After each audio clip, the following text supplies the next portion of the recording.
Driver ने मदन को धक्का दे दिया। उसके बाद मदन ने खोखा के 2 दांत तोड़ दिए। नमस्कार दोस्तों, आप सभी का स्वागत है। आज हम लोग हिंदी के सेकेंड चैप्टर विष के दांत को पढ़ेंगे। यह एक कहानी है जिसके लेखक नलिनी विलोचन शर्मा हैं।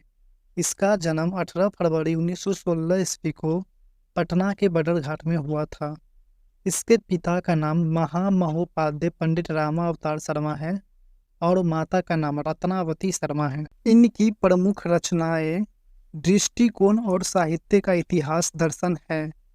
यह कहानी विष के दांत तथा अन्य कहानियां नामक पुस्तक से ली गई है। उनकी स्कूल की पढ़ाई पटना कॉलेजिएट स्कूल से हुई है। वह पटना विश्वविद्यालय के हिंदी विभाग के अध्यक्ष 1959 ईस्वी में बने थे। अंत में 12 सितंबर 1961 ईस्वी को उनकी मृत्यु हो गई। एक गांव में सेन साहब नामक एक धनी व्यक्ति रहता था। उसकी पत्नी सेन साहिबा और बेटा कासू था, जिसे प्यार से खोखा कहते थे, और उसकी 5 पुत्रियां थीं, सीमा, रजनी, आलो, शेफाली, आरती। सेन साहब के पास गिरधर लाल नामक एक व्यक्ति किरानी का काम करता था। उसके परिवार में उसकी पत्नी और बेटा मदन था। सेन साहब के पास एक काले रंग का कार था जिसकी कीमत 7500 रुपये था। सेन साहब को अपने कार की चमक पर बहुत गर्व था कि मेरे कार में ऐसी चमक है जिसमें लोग अपनी शक्ल देख ले। अगर कोई इसे छू ले तो समझो उसकी शामत आई है। सेन साहब अपने 5 लड़कियों को कठपुतली बनाकर रखती थी। अगर सेन साहब एक बार बोल दे, लड़कियां इधर आ जाओ, तो दौड़कर आ जाती थी। लड़कियां आज तुम नहीं खेलोगी तो नहीं खेलती थी, आज खाना नहीं है तो नहीं खाती थी। ऐसा बनाकर रखा था सेन साहब ने अपनी बेटी को। उसके लिए पढ़ने का नियम अलग, खाने का नियम अलग। कोई लड़कियां हंस नहीं सकती थी, ऐसा नियम बनाया था घर के। एक दिन सेन साहब की कार बाहर खड़ी थी तो मदन आकर कार को टच करने लगा, तो सेन साहब के ड्राइवर ने उसे धकेल दिया। मदन 5 से 6 साल का लड़का था। वह डरा नहीं, वह खड़ा होकर ड्राइवर का कॉलर पकड़ने लगा। सेन साहब को घर के बाहर से लड़ाई झगड़े की आवाज आ रही थी, तो सेन साहब और उसकी पत्नी घर से बाहर आए। बाहर आकर उन्होंने देखा एक छोटा बच्चा ड्राइवर का कॉलर उछल उछल कर पकड़ रहा था। तो सेन साहब ने ड्राइवर से पूछा, ड्राइवर क्या हुआ? ड्राइवर ने कहा, यह लड़का कार को छू रहा था। तो सेन साहब ने मदन से पूछा, कार को क्यों छू रहे थे? कौन हो तुम? तो मदन बोला, आपके फैक्ट्री में किरानी का काम करने वाला गिरधर लाल का बेटा हूँ मैं। इतना बोला ही कि वहां मदन की माँ आ जाती है। तो सेन साहब ने मदन की माँ को बोला, मदन की माँ, मदन को ले जाओ और देखना फिर से ऐसी हरकत ना करे। तभी सेन साहिबा बोली, ऐसे ही बच्चे आगे चलकर चोर और डाकू बनते हैं। मदन की माँ कुछ नहीं बोली, लेकिन मदन बहुत गुस्से में था। मदन की माँ मदन को लेकर चली गई।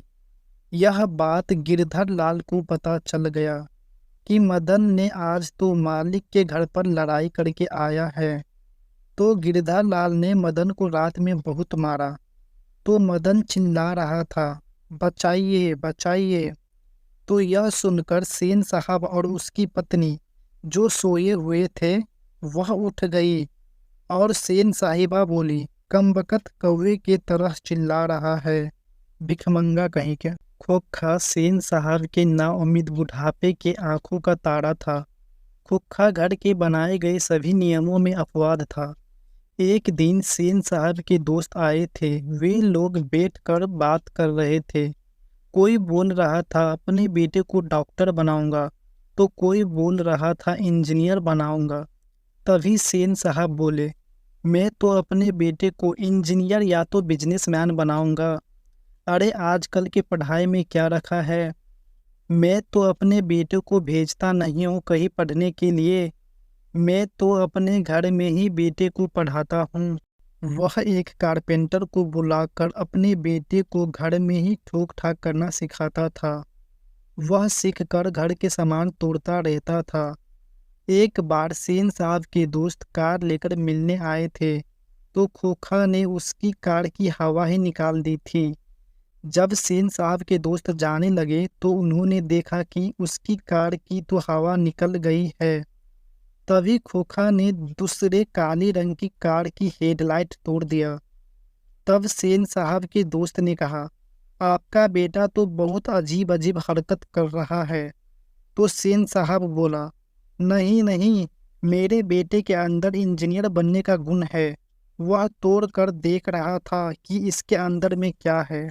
एक दिन मदन बगल के गली में लट्टू घुमाने का खेल खेल रहा था। वहीं पर आ गया काशू और बोला, मैं भी खेलेगा। मदन उसके घर वालों से बहुत गुस्सा था, इसलिए उसे खिलाने से मना कर दिया। तो काशू ने मदन के ऊपर हाथ उठा दिया। वे दोनों गली में कुत्ते की तरह लड़ने लगे। इस लड़ाई में मदन ने काशू के 2 दांत तोड़ दिए। जब लड़ाई हो रही थी तो मदन के दोस्त उन लोगों को लड़ते हुए देख रहे थे, लेकिन उन्होंने नहीं छुड़ाया और कहा, जब गलती किया है तो सजा तो भुगतनी पड़ेगी। इसलिए कहा जाता है, जब महल वाले और झोपड़ी वाले में लड़ाई होती है तो जीत महल वालों की होती है। जब झोपड़ी वाले उनकी मदद करते हैं, लेकिन यहाँ पर मदद नहीं किया। जब यह बात सेन साहब को पता चला तो वह गीधा लाल को काम से निकाल दिया। अब मदन बहुत डर गया। उस दिन लड़ाई करने के चक्कर में पिता ने बहुत मारा था। आज तो उनके मालिक के बेटे को मारकर 2 दांत तोड़ दिए। आज पता नहीं पिताजी क्या करेंगे। मदन रात में डरते डरते घर गया। वह अंधेरे में ही जैसे तैसे निकाल कर खा लिए। उसने सुना उसका माँ और पिता कुछ बात कर रहे थे, लेकिन मदन के बारे में बात नहीं कर रहे थे।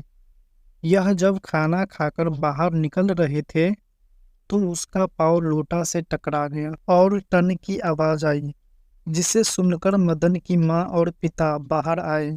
मदन अब सिर को झुकाकर पिताजी के सामने खड़ा हो गया और सोच रहा था, आज तो गया मैं।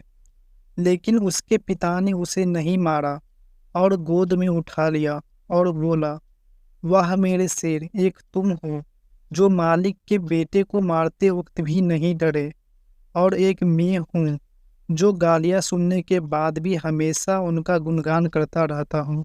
यह कहानी यही समाप्त हुआ। मिलते हैं नेक्स्ट वीडियो में। अगर वीडियो अच्छा लगा हो तो वीडियो को लाइक कर दीजिएगा।